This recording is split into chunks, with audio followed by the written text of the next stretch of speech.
एक गांव में एक किसान अपनी पत्नी के साथ रहता था। उनका एक छोटा सा खेत था जहां वे दिन भर परिश्रम किया करते थे, किंतु कठोर परिश्रम के उपरांत भी कृषि से प्राप्त आमदनी उनके जीवन यापन हेतु पर्याप्त नहीं थी और वे निर्धनता का जीवन व्यतीत करने हेतु विवश थे। एक दिन किसान बाजार से कुछ मुर्गियां खरीद लाया। उसकी योजना मुर्गियों के अंडे विक्रय कर अतिरिक्त धन उपार्जन था। अपनी पत्नी के साथ मिलकर उसने घर के आंगन में एक छोटा सा ढाबा निर्मित किया और मुर्गियों को उसमें रख दिया। भोर होने पर जब उन्होंने डब्बे में झांक कर देखा तो आश्चर्यचकित रह गए। वहां अन्य अंडों के साथ एक सोने का अंडा भी पड्ढा हुआ था। किसान उस सोने के अंडे को अच्छी कीमत पर जौहरी के पास बेच आया।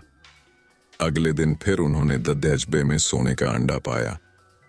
किसान और उसकी पत्नी समझ गए कि उनके द्वारा पाली जा रही मुर्गियों में से एक मुर्गी अद्भुत है, वह सोने का अंडा देती है। एक रात पहरेदारी कर वे सोने का अंडा देने वाली मुर्गी को पहचान गए। उसके बाद से वे उसका खास ख्याल रखने लगे। उस मुर्गी से उन्हें रोज सोने का अंडा मिलने लगा। उन अंडों को बेचकर किसान कुछ ही महीनों में धनवान हो गया। किसान अपने जीवन से संतुष्ट था, किंतु उसकी पत्नी लोभी प्रवृत्ति की थी। एक दिन वह किसान से बोली, आखिर कब तक हम रोज एक ही सोने का अंडा प्राप्त करते रहेंगे?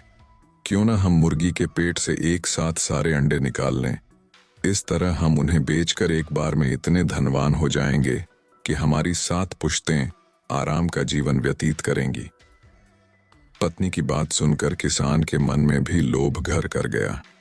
उसने मुर्गी को मारकर उसके पेट से एक साथ सारे अंडे निकाल लेने का मन बना लिया।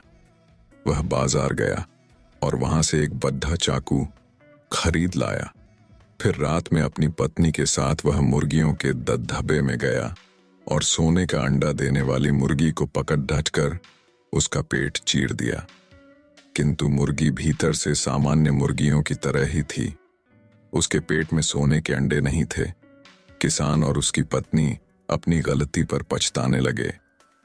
अधिक सोने के अंडों के लोभ में पड़ कर वे रोज मिलने वाले एक सोने के अंडे से भी हाथ धो बैठे थे। क्या सीख मिला आपको? लालच बुरी बला है, इसलिए कभी भी लालच नहीं करना चाहिए।